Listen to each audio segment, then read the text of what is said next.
SPMG, Medo e Esperança, Nestor Ourique Medeiros. Saindo de mais uma greve histórica, não é possível deixar de registrar o processo que nos levou até aqui.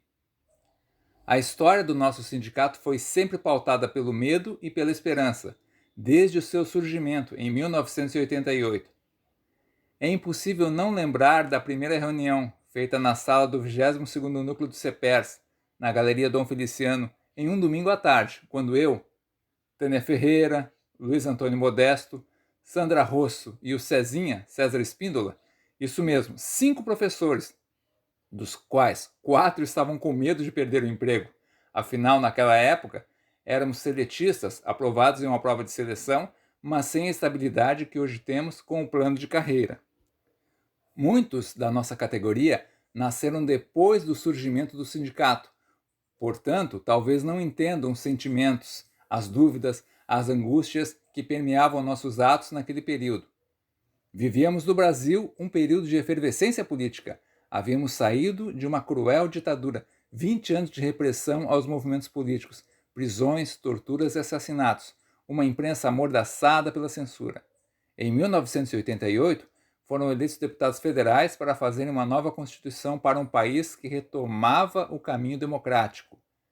O Partido dos Trabalhadores, formado através da mistura de 3 vertentes políticas, o movimento das comunidades eclesiais de base da Igreja Católica, agrupamentos socialistas sobreviventes da dura repressão sofrida nos anos de chumbo e o novo movimento sindical, impulsionado pelas greves em São Paulo, lideradas pelo Lula, e pelo Sindicato dos Bancários, liderados por Olívio Dutra aqui no Rio Grande do Sul. Surgido no início dos anos 80, no período da abertura lenta e gradual, era um sopro de esperança. Algo novo, diferente dos partidos tradicionais, onde muitos jovens, nascidos e criados durante a ditadura, encontravam um canal para expressar sua inconformidade diante das injustiças sociais. Talvez você se pergunte, o que tem a ver o PT com o surgimento do SPMG? Tudo. Aqueles 5 jovens inquietos e ambiciosos professores, 4 formados em História, naquela salinha do CEPERS, queriam mudar o mundo. Você pode pensar que éramos pretensiosos. É verdade, tínhamos grandes pretensões, mas sabíamos que a mudança começava do micro para o macrocosmo, como aconselhou Dostoiévski. Quer ser um escritor universal? Escreva sobre a sua aldeia. Nada como começar esta mudança na Aldeia dos Anjos. Eu e a Tânia éramos filiados no PT e o restante era simpatizante, e pretendíamos formar um sindicato nos moldes do novo sindicalismo, em que os trabalhadores teriam um instrumento de lutas não somente por salários, mas também uma arma política a serviço das mudanças sociais, combatendo as desigualdades, formando na luta um projeto de socialismo democrático, algo novo trazido pelo PT. Eu, o Luiz Antônio Modesto e o Cezinha fomos aprovados na prova de seleção feita em 1987, moradores de Porto Alegre, contaminados pelas abomináveis ideias petistas. Como diziam na época da independência do Brasil sobre os jovens estudantes brasileiros que voltavam da Europa contaminados pelas abomináveis ideias francesas: liberdade, igualdade, fraternidade. Você poderia pensar, gente corajosa? Que nada, estávamos morrendo de medo de sermos demitidos. Trabalhávamos na escola Vânios Abílio dos Santos e combinamos que não iríamos divulgar abertamente o projeto de criar o sindicato antes de conseguirmos mais adeptos. Entretanto, a mãe da Sandra Rosso era funcionária da escola e no dia seguinte, na sala dos professores, diante do diretor da escola, nos saúda dizendo: "Que bom que vocês estão criando um sindicato." Nosso segredo foi revelado da forma mais simplória possível, demonstrando que na Aldeia dos Anjos ninguém está livre dos olhares e comentários alheios, para o bem ou para o mal, ou, como eu dizia na época, guardados os exageros. É impossível ser adúltero em Gravataí, todo mundo fica sabendo de tudo e de todos. A professora Tânia era a mais experiente do nosso grupelho. Professora do Estado e do município, batalhou pela criação do 22º Núcleo do CEPERS em Gravataí. Agora estava ali, conosco, criando o nosso sindicato. Sem a maior dúvida, A Tânia era uma locomotiva a todo vapor, tamanha a sua disposição, nos inspirando, nos orientando como andar na aldeia, mostrando seus caciques e nos ensinando que eles têm medo de quem não tem medo. Essa força da locomotiva Tânia nos empurrou ladeira acima para criarmos a Associação dos Professores Municipais de Gravataí, um dos passos para a criação do sindicato. Tânia, não por acaso, foi chamada de Mulher Coragem, porque se dedicou a ir contra a corrente, numa época em que as professoras de Gravataí não eram vistas e nem se viam como profissionais da educação.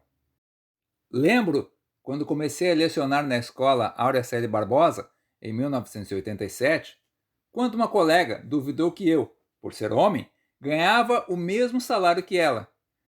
Quando afirmei que era verdade, ela me disse: se eu fosse homem, trabalharia em outra coisa. O trabalho corajoso da Tânia certamente foi fundamental para formar uma consciência de classe e aumentar a autoestima de toda uma categoria. Temos que valorizar quem lutou e luta pela nossa valorização, tanto profissional quanto pessoal. Enquanto associação, nossa primeira grande atividade pública foi uma reunião no Porão do Padre, como chamávamos uma sala que ficava na Igreja Matriz, onde alguns professores assistiram uma palestra sobre os mecanismos da inflação e a importância dos sindicatos nas lutas dos trabalhadores, com o economista Paulo Niederauer. Além de nós 5, lembro da presença das professoras Irene Kirst, Carla Borges e Rosane Mello, que iriam fazer parte da primeira diretoria do SPMG. Tânia, além da sua energia, que às vezes chocava alguns provincianos, era muito bem assessorada pelo PT municipal, nas figuras do professor Daniel Bourdion e do, na época, estudante de economia Mauro Ribeiro. Este registro é necessário para esclarecer que o surgimento do SPMG não foi resultado de um fenômeno natural, espontâneo e ingênuo, mas foi fruto da coragem e do comprometimento político de alguns com um projeto democrático de esquerda. Sem dúvida, a nossa prática democrática de discussões em assembleias, organização em núcleos e conselhos de representantes de escolas é uma herança da organização interna do PT. Portanto, apesar dos discursos antipartidários, proferidos hoje em dia por alguns colegas nas assembleias, o SPMG nasceu das mãos do que tínhamos de melhor na política brasileira daquela época, o PT. Quem nega suas origens, nega sua história, perde a memória e a identidade. Nosso passado nos fez, assim como nosso presente fará o futuro. Árvores sem raízes firmes tomba diante dos ventos da adversidade. Nossas raízes permanecem firmes na luta. Como dizia a Tânia, quem não luta pelos seus direitos não é digno deles. Portanto, não há do que se envergonhar e nem motivos para tentar soterrar com as pedras do esquecimento as nossas origens. Nessa viagem no tempo que as memórias nos proporcionam, não esqueço a nossa primeira paralisação com protesto na praça, em frente da prefeitura. Fui o único que a fez na minha escola. Um colega, Luiz Antônio Tomás, resumiu a baixa adesão ao movimento de forma satírica. Os professores de Gravataí lotaram o banco da praça.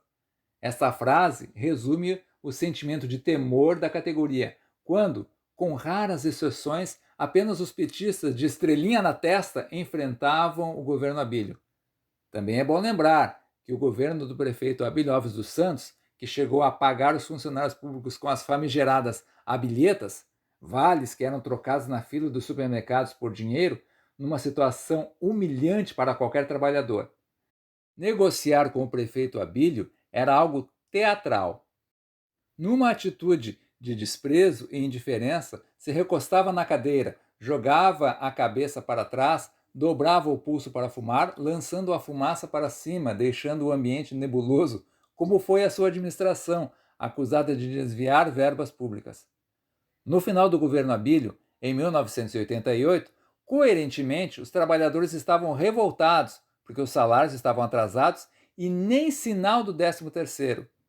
Lembro da nossa categoria na praça, junto com o restante dos funcionários públicos revoltados, numa greve em que, pela primeira vez, se uniram os trabalhadores da educação com os demais funcionários públicos.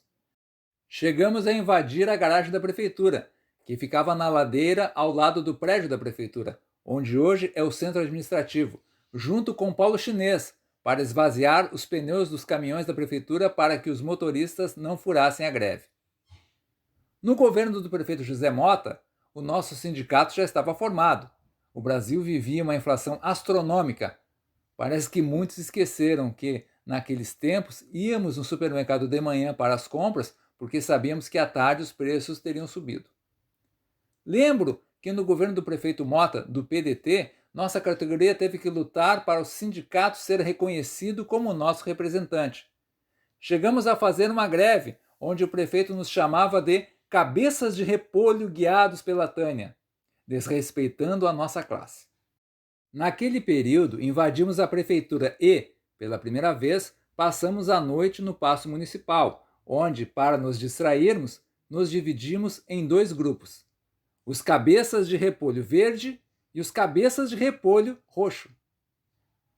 A situação não era fácil na nossa primeira diretoria. Com exceção da Tânia, éramos todos inexperientes.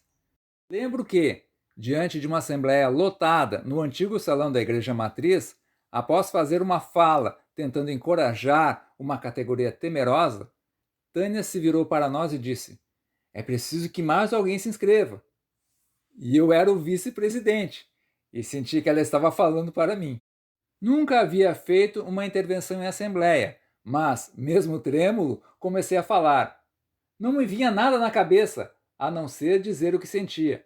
Comecei falando do medo que eu sentia naquela greve e percebi, pelo olhar das pessoas, que não era o único e, ao mesmo tempo que me dava conta que não estava só com aquele sentimento, me senti fortalecido e disse que se voltássemos sem nada não poderíamos olhar nos olhos dos nossos alunos e da nossa comunidade sem sentir vergonha. Fiquei surpreso e entusiasmado ao ver nos olhos iluminados dos colegas com o brilho da coragem que me encorajava a continuar o meu improvisado, mas sincero discurso. Depois de aberta a porteira, outros se inscreveram fazendo o discurso na mesma linha. Prosseguimos na greve e fomos vitoriosos. O prefeito Mota era uma figura folclórica.